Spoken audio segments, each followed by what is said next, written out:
आज आपण शेगाव येथे जे 5 धाम आहेत ते कोणकोणते आहेत ते बघूयात. आता आपण आलो आहे गजानन महाराजांचे प्रकट स्थान जिथे आहे त्या ठिकाणी, म्हणजे या ठिकाणी महाराज प्रथम दिसले. हा आहे पातुरकरांचा वाडा. दिनांक 23/2/1878 रोजी श्री देवीदास पातुरकरांचे घरी मुलाची ऋतुशांती होती. त्यानिमित्त जेवणाचा कार्यक्रम सुरू होता. उष्ट्या पत्रावळी वडाच्या झाडासमोर टाकल्या होत्या. तेथे सर्वप्रथम श्री बंकटलाल व श्री दामोदरपंत यांना महाराजांचे दर्शन झाले.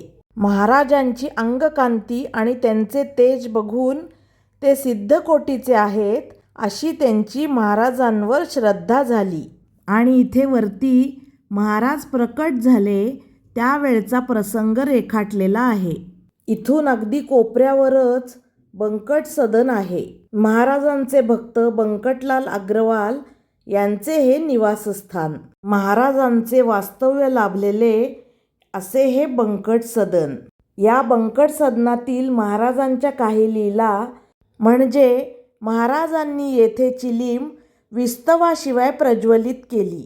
मरणोन्मुख जानराव देशमुख यांना महाराजांचे चरणतीर्थ पाजून आजारातून बरे केले. काशीहून आलेल्या गोसाव्याने आणलेल्या प्रसादपुडीचा स्वीकार करून त्याची इच्छा पूर्ण केली. हे सर्व प्रसंग इथे घडले. हे आहे शेगाव येथील मारुती मंदिर. महाराज येथे येऊन बसत. पाटलांची मुले महाराजांना नाना प्रकारे चिडवत असत. येथेच पाटलांच्या मुलांनी महाराजांना उसानी मारण्यास सुरुवात केली. मुले मारून थकल्यावर महाराजांनी उसाच्या मोळीचा रस हाताने पिळून त्यांना पाजला.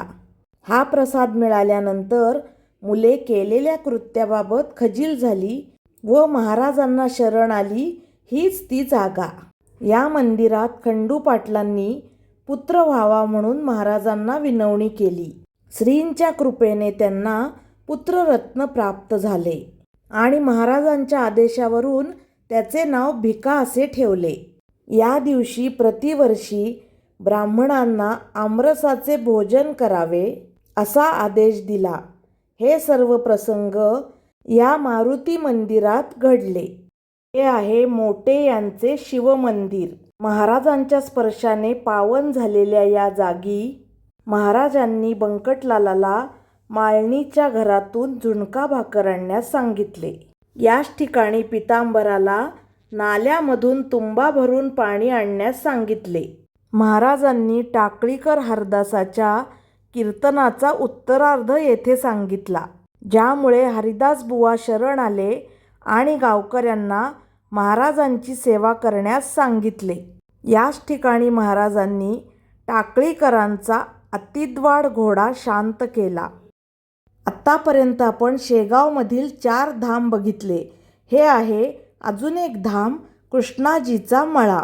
येथे घडलेला प्रसंग म्हणजे कृष्णाजी पाटलांच्या घरी ब्रह्मगिरी गोसावी काही शिष्यांसह आले आणि त्यांना राहण्यासाठी जागा देण्याची विनंती केली. गोसावी दांभिक होता. भगवी वस्त्रे घालून निरूपण करून फुकटचे खायला मिळेल असा त्याचा हेतू होता. कृष्णाजी पाटलाच्या मळ्यात या गोसाव्याने नैनम छिंदंती शस्त्राणी यावर निरूपण करायला सुरुवात केली. महाराज समोर पलंगावर चिलीम ओढत बसले होते. चिलमीमधली ठिणगी पलंगावर पडून पलंग चहूबाजूंनी पेटला. सागाची लाकडे असल्याने लोक घाबरून महाराजांना पलंगावरून खाली उतरायला सांगू लागले. तिकडे दुर्लक्ष करून महाराज ब्रह्मगिरी गोसाव्याला म्हणाले की आत्ता तू सांगितलेस ना, ब्रह्मान जाळे अनळ, आता या उक्तीप्रमाणे या पलंगावर येऊन बस. हे ऐकून ब्रह्मगिरी गोसावी घाबरून महाराजांना शरण गेला.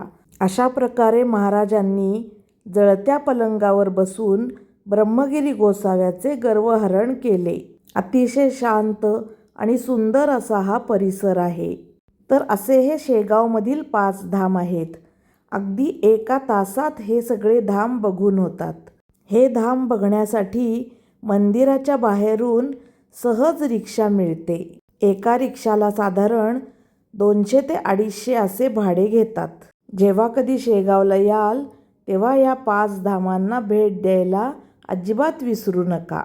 जर तुम्हाला व्हिडिओ आवडला असेल तर लाईक, शेअर आणि सबस्क्राईब नक्की करा. धन्यवाद.